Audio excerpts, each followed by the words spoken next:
अष्टांग योग और हठ योग के बारे में अब हम क्या करेंगे, तुलना करेंगे, तुलनात्मक वर्णन करते हैं कि अष्टांग योग और हठ योग में क्या क्या समानताएं हैं और क्या क्या विविधताएं हैं, है ना। तो अष्टांग योग के बारे में अगर हम बात करें तो अष्टांग योग की शुरुआत वेदों से मानी जाती है कि जब से वेद शुरू हुए तभी से योग की शुरुआत हुई। हिरण्यगर्भ ने पहले सबसे शुरू में उपदेश दिया और उसके बाद महर्षि पतंजलि ने सबसे ज्यादा इसको प्रचलित किया है। तो महर्षि पतंजलि ने एक पुस्तक लिखी, कौन सी, पतंजलि योग सूत्र, ठीक, पतंजलि योग सूत्र लिखी और पतंजलि योग सूत्र में 195 सूत्र लिखे।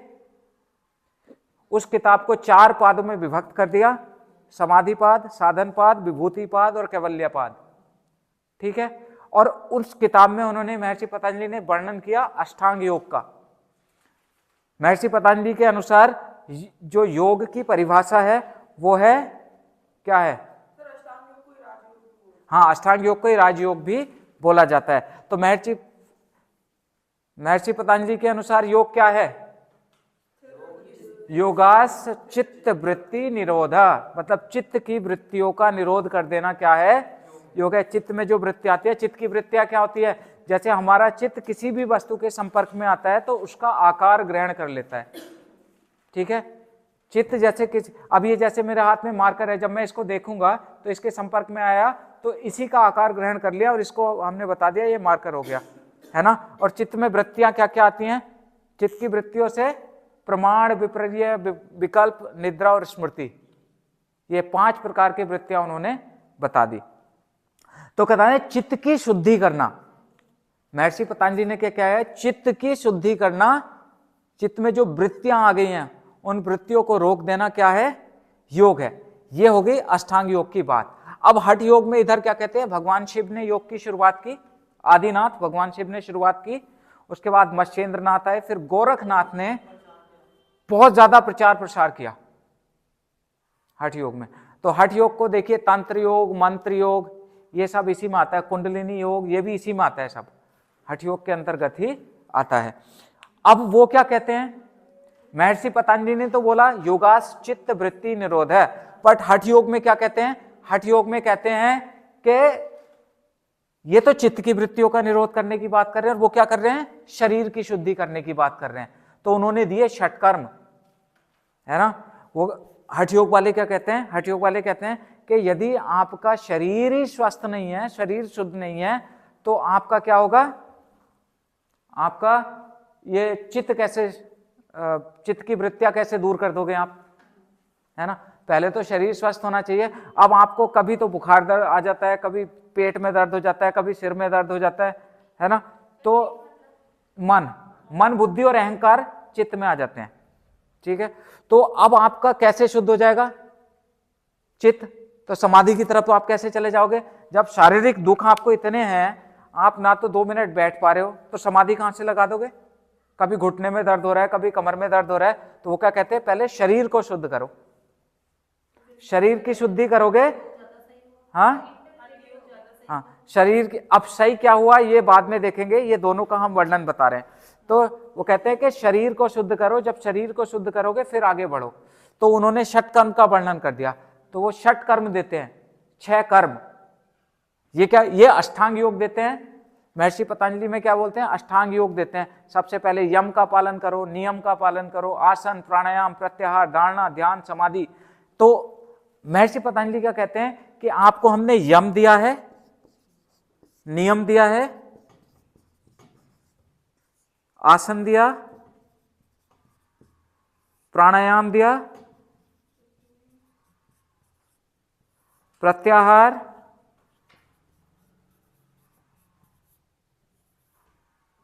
यम नियम आसन प्राणायाम प्रत्याहार, धारणा, ध्यान, समाधि। उधर एक पुस्तक की बात कर लेते हैं, घिरण संहिता, जो महर्षि घिरण ने लिखी है। तो उन्होंने क्या दिया, उन्होंने सबसे पहले दिया षट कर्म, षट कर्म। उसके बाद क्या दिया, आसन। उसके बाद दिया मुद्रा, उसके बाद दिया प्रत्याहार, उसके बाद दिया प्राणायाम, उसके बाद दिया ध्यान, उसके बाद दिया समाधि। तो इन्होंने तो दिया अष्टांग योग, 1 2 3 4 5 6 7 8, इन्होंने दिया 1 2 3 4 5 6 7 सप्तांग योग, षटकर्म, आसन, मुद्रा, प्रत्याहार, प्राणायाम, ध्यान और समाधि। ठीक, ये समझ में आ गया। तो अष्टांग योग वाले बोल रहे हैं, महर्षि पतंजलि ने बोला कि आपको अगर योग करना है, समाधि तक जाना है, तो सबसे पहले आपको यम का पालन करना पड़ेगा। वे कह रहे हैं अगर आप योग करना चाहते हो, समाधि प्राप्त करना चाहते हो, तो पहले आपको सामाजिक रूप से स्वस्थ होना पड़ेगा, सामाजिक रूप से समाज के प्रति अपने उत्तरदायित्वों को निभाना पड़ेगा, एक अच्छे समाज का निर्माण करना पड़ेगा। तो अच्छे समाज का निर्माण कैसे करेंगे? वो यम का पालन करना पड़ेगा। यम में क्या है? अहिंसा, मतलब हिंसा मत करो, सत्य, अस्तेय, अस्तेय, उसके बाद ब्रह्मचर्य, और एक क्या हुआ? अपरिग्रह। देखो ये बहुत बड़ा टॉपिक है, इसको हम छोटे में कवर कर रहे हैं।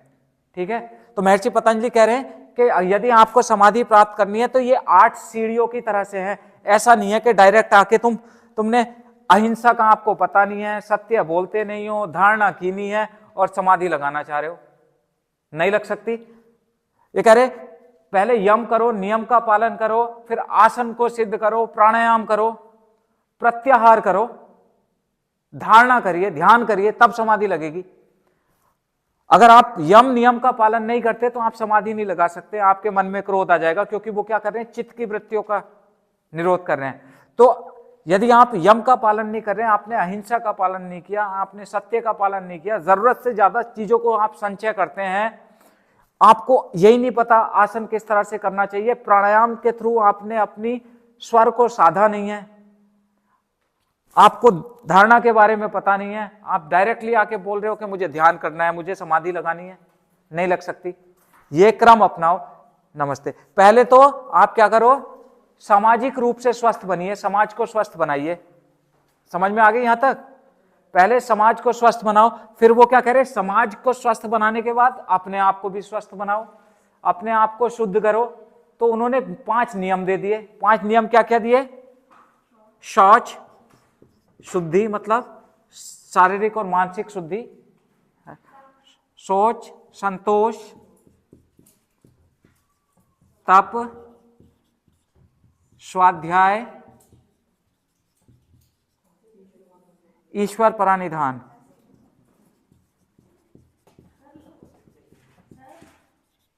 हाँ जी,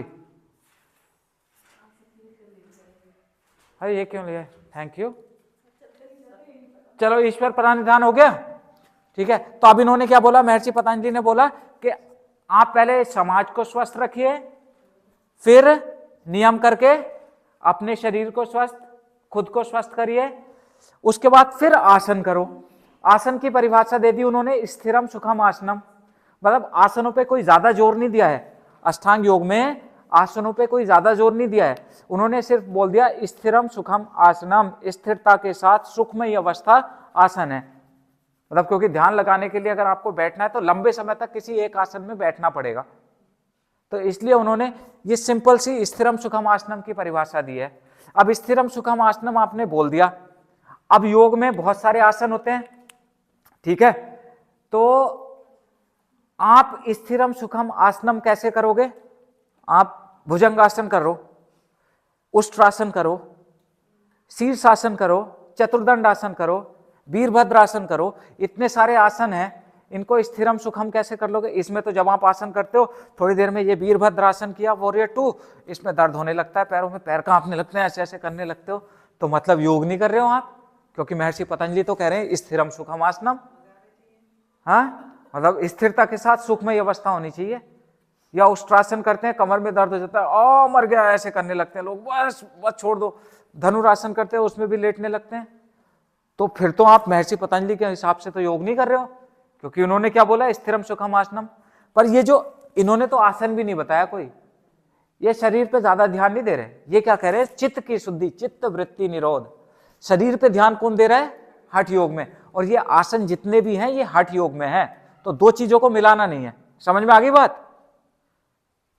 ये सारे आसन क्या हैं, हठ योग में। हठ योग में भी पहले हम अभी इसके बारे में बात कर रहे हैं। तो फिर उन्होंने बोला यम करो, नियम करो, फिर आसन, आसन का अभ्यास करो। किसी भी आसन का अभ्यास कर लो जिसमें आप लंबे समय तक सुखमय अवस्था में रह सकें, ठीक है। उसके बाद फिर आपको क्या करना है, प्राणायाम का अभ्यास करना है। महर्षि पतंजलि ने कोई बहुत ज्यादा प्राणायाम के बारे में नहीं बोला। महर्षि पतंजलि ने ना किसी प्राणायाम का नाम बताया, ना तो किसी आसन का नाम बताया, ना किसी प्राणायाम का नाम बताया। उन्होंने सीधे सीधे बोल दिया भैया बाह्य स्तंभ, बाह्य अभ्यंतर स्तंभवर्ती, मतलब श्वास लो, रोको और बाहर निकाल दो, बस इतना सा करते रहो, ये प्राणायाम हो गया। मतलब जितनी देर श्वास लेने में लगा रहे हो उतनी देर श्वास रोको और उतनी देर में श्वास को बाहर निकाल दो, बस ये हो गया प्राणायाम। तो महर्षि पतंजलि ने ज्यादा कुछ नहीं बोला, महर्षि पतंजलि ने इतना ही बोला है। और इससे कहने के तत्क्षयते प्रकाश वर्णम, मतलब आपके जो ज्ञान पर अंधकार का पर्दा पड़ा होता है वो दूर हो जाता है। तो एक भी प्राणायाम का नाम इन्होंने नहीं दिया, इन्होंने सीधे सीधे बोला है बस नॉर्मल यही ब्रीदिंग करते रहो, इससे आपका कल्याण हो जाएगा, ठीक। अब उसके बाद क्या कह रहे हैं, प्रत्याहार। प्रत्याहार मतलब जो है अपनी जितनी भी इंद्रियां हैं, हमारी कितनी इंद्रियां हैं, ज्ञानेंद्रिया 5, कर्मेंद्रिया 5, ठीक है। अपनी इंद्रियों को बहिर्मुखी की जगह अंतर्मुखी बना दो। प्रति आहार, उल्टा आहार। हमारी जो इन इंद्रियों का जो आहार है वो बाहर मिलता है हमें, है ना। आंखों को किसी को देख के सुख मिलता है? कान को कुछ अच्छा अच्छा सुन के सुख मिलता है, जिह्वा को जो बाहर से कुछ अच्छा अच्छा खा के सुख मिलता है ना। त्वचा को अच्छा अच्छा स्पर्श पसंद है, ये बाहर है। तो महर्षि पतंजलि कह रहे हैं अब अगर बाहर सुख देखोगे, आप जो भी भगवान से मांग रहे हो, आपको लगता है आप सुख की कामना कर रहे हो, पर वो सुख की कामना नहीं, किस चीज की कामना है, दुख की कामना कर रहे हो आप। दुख की कामना कैसे कर रहे हो, जैसे आपने कोई चीज मांगी वो आ जाएगी, फिर किसी दूसरे की दिख जाएगी और अच्छी चीज, फिर और दुख आ जाएगा। सुख आएगा तो दुख आएगा ही आएगा। तो ये जो दुख की कामना होती है, जैसे आप कहीं घूमने जा रहे थे, पहले जब हम जाते थे साइकिल मिल गई, साइकिल नहीं थी, साइकिल मिल जाएगी तो जल्दी बिक जाएगा, फिर मोटरसाइकिल मिल गई, फिर कार मिल गई, फिर कार में भी बड़ी कार ले ली, फिर उससे कभी ये हमारी जो इच्छाएं खत्म नहीं होंगी। तो ये सुख बाहर ढूंढने की बजाय अपने अंदर ढूंढो, है ना। जो स्वाद के लिए हम मूर्थल तक चले जाते हैं, वो स्वाद अपने अंदर ढूंढो। पराठा खाने जो चले जाते हैं ना दूर तक, यही है। या फिर किसी को देखने के लिए एकदम खड़े रहते हैं, कब ये स्टूडेंट लोग तो ज्यादा समझ पाएंगे, स्कूल के बाहर खड़े हो जाते थे है ना। तो ये जो सुख है ये सब मिथ्या सुख है। हाँ, आंखों का सुख देखने के लिए, तो ये सब मिथ्या सुख है, ठीक है। प्रत्याहार उल्टा अंदर का देखना है। अगर डिटेल में बात करेंगे तो बहुत लंबा हो जाएगा। प्रत्याहार हो गया, उसके बाद धारणा समझ लो। धारणा मतलब क्या हुआ, किसी देश बंद चित्तस्य धारणा, मतलब किसी एक बिंदु पर अपने चित्त को धारण कर देना, वो धारणा हो गया। एक चित्त को रोक देना। और फिर वो को बोलते हैं जब धारणा करोगे, और फिर क्या बोलते हैं, फिर आगे बोलते हैं कि तत्र प्रत्येक तांता ध्यानम, मतलब जब धारणा लंबी बन जाए, जिस तरह से तेल एक बर्तन से दूसरे बर्तन में करते हैं तो एक धार की तरह से जाता है, जब वो धारणा इतनी लंबी इस तरह से होती चली जाए। धारणा एक वर्ड मतलब धारणा, मतलब ये देख ले, इसको एक वृत्ति पर अपना ध्यान लगाना, एक वृत्ति को देख लेना, एक वृत्ति पर अपना चित्त को धारित कर देना, वो धारणा होगी। हाँ, वो बहुत लंबे समय तक नहीं है, मतलब आप एक वृत्ति को अपने मन में रख रहे हो, फिर वो जब वो वृत्ति लंबे समय तक आपके मन में रहे तो वो ध्यान बन जाती है, और ध्यान ही लंबा होकर क्या बन जाता है, समाधि। तो ये लगभग एक बहुत क्लोज है, बहुत क्लोज है, धारणा और ध्यान बहुत क्लोज है। मतलब वही धारणा बड़ी होकर ध्यान बनती है और ध्यान बड़ा होकर क्या बन जाता है, समाधि। तो इन्होंने तो ये बात कर दी महर्षि पतंजलि ने। तो अब हठ योग वाले क्या कहते हैं, भैया सबसे पहले षटकर्म करो, शरीर को शुद्ध करो। अगर तुम्हारा शरीर शुद्ध नहीं है तो तुम ना तो धारणा कर पाओगे, ना ध्यान कर पाओगे, ना समाधि कर पाओगे, तुम जीवन में कुछ नहीं कर पाओगे, अपना काम भी ठीक से नहीं कर पाओगे। तो उन्होंने 6 कर्म बता दिए, 6 कर्म दे दिए। कौन कौन से दे दिए? धोती बस्ती, नेति नौली, त्राटक और कपालभाति, है ना। फिर उसमें भी कई प्रकार बता दिए। उसके बाद उन्होंने बोला फिर आसन का वर्णन करा कि अब एक काम करो, अब शरीर को शक्तिशाली बनाओ। शरीर को अगर शक्तिशाली नहीं बनाओगे तो आप जीवन में कहीं नहीं जा सकते। तो वो उनके लिए उन्होंने लगभग, वैसे तो 84 लाख आसन बोल दिए किताबों में, पर कुछ किताब में 84 आसनों का वर्णन कर दिया, कुछ में 32 आसन बता दिए विशिष्ट हैं, कुछ में कितने बता दिए? कुछ में बता दिए कि 15 आसन विशिष्ट हैं। तो उन आसनों का अभ्यास करो जिससे शरीर शक्तिशाली बन जाए। उसके बाद मुद्राएं बताई हैं, तरह तरह की मुद्राएं बताई हैं, जैसे विपरीत करनी, वज्रोली, खेचरी, शक्ति चालनी, इस तरह से कई तरह की मुद्राएं बताई कि इन मुद्राओं का भी अभ्यास करो। और मुद्राओं को ये कह दिया कि ये बड़ी गुप्त क्रियाएं होती हैं, इनको किसी अच्छे शिक्षक की देखरेख में करना चाहिए, है ना, गुरु की देखरेख में। षटकर्म भी गुरु की देखरेख में ही होना चाहिए, आसन, मुद्रा।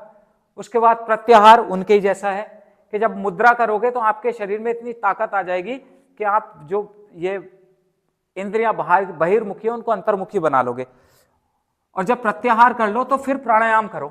प्राणायाम महर्षि पतंजलि ने तो प्राणायाम नहीं बताया, सिर्फ डेफिनेशन दी है। इन्होंने कई तरह के प्राणायाम बताए, सहित सूर्य भेदश्च उज्जयी तथा शीतली भस्त्रिका भ्रामरी मूर्छा प्राबली च अष्ट कुंभका।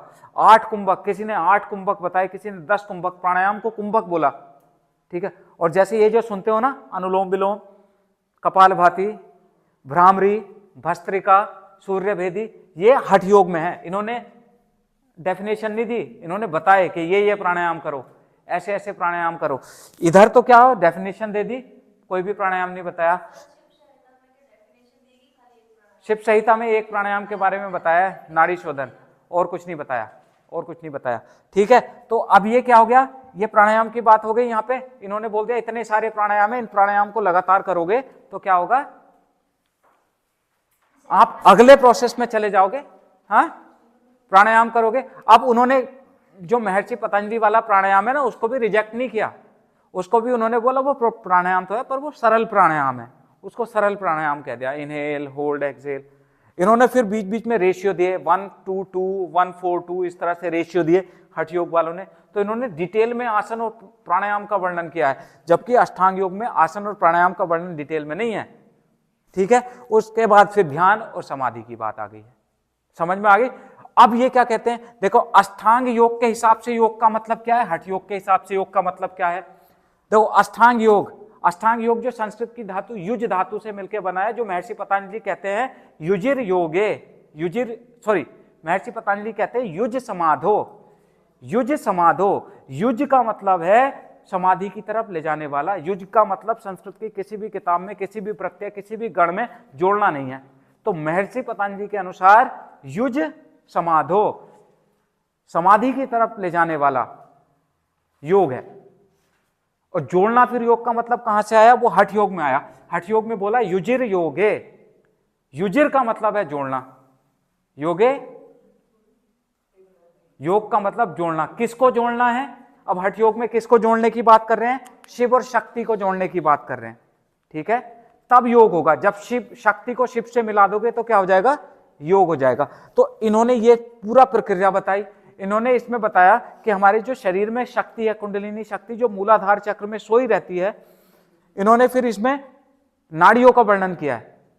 हमारे शरीर में 72,000 नस नाड़ियां अधिकतर योग गुरु बताते हैं हठ योग के, शिव जी ने 3,50,000 बताई हैं, ठीक है। तो हमारे शरीर में इतनी नाड़ियां, उनमें से 3 विशिष्ट नाड़ियां हैं, अति विशिष्ट, वो है इड़ा, पिंगला और सुषुम्ना। इड़ा, पिंगला और सुषुम्ना। इड़ा लेफ्ट, पिंगला राइट और सुषुम्ना मध्य में है, मध्य नोस्ट्रल में है। तो इन तीनों को पहले तो शुद्ध करो, पहले इड़ा पिंगला को शुद्ध करके सुषुम्ना में मिला लो। इड़ा पिंगला को शुद्ध करके सुषुम्ना में मिलाना है। और सुषुम्ना जो एक नाड़ी होती है मध्य में, वो ब्रह्मरंध्र तक जाती है, उसी से कुंडलिनी शक्ति ऊपर की तरफ जब जागती है, ऊपर की तरफ जाती है। अगर आप इड़ा और पिंगला को शुद्ध नहीं करोगे तो शक्ति ऊपर नहीं जाएगी, हठ योग वाले कह रहे हैं। तो इड़ा पिंगला को शुद्ध कर लिया, फिर सुषुम्ना मार्ग को एकदम शुद्ध करके हम क्या करेंगे, नीचे से शक्ति को जागृत करके फिर धीरे धीरे उसको ऊपर लेके जाएंगे इन अभ्यासों के मार्ग से। और शक्ति को जागृत करके ऊपर ले जाना, शक्ति क्या करती है? शक्ति जैसे अपने काली का स्वरूप देखा है, जब शक्ति जागृत हो जाती है तो वो सारे राक्षसों को मार देती है, सब राक्षसों को मार देगी, जितने भी राक्षस आएंगे। फिर जब राक्षस मर जाएंगे तो शक्ति को शांत करना जरूरी है, शांत नहीं होगी तो फिर देवताओं को खाने लगेगी। तो आपके शरीर के अंदर से अच्छे बैक्टीरिया अच्छी चीजों को भी खाने लगती है। तो फिर उनको शांत करने के लिए क्या करना है? शिव जी को लाना है, क्योंकि शक्ति को शांत करने का काम सिर्फ किसका है? शिव जी का। शक्ति जो है जागृत हो जाती है, फिर वो नाचती रहती है, भयंकर रूप लेके दौड़ती रहेगी। तो शिव जी जब तक उनके नीचे नहीं आएंगे तब तक शक्ति शांत नहीं होगी।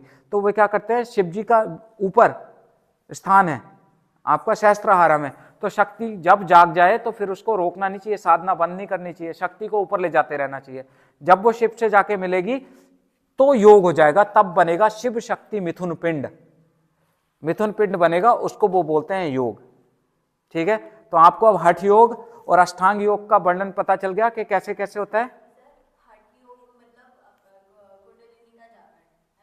शिव और शक्ति का मिलन हठ योग।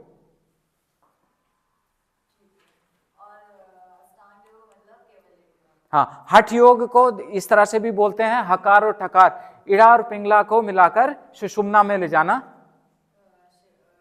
हठ योग कहलाता है, ये भी कहते हैं। पर शिव शक्ति का मिलन पे मेन फोकस है। ठीक है जी।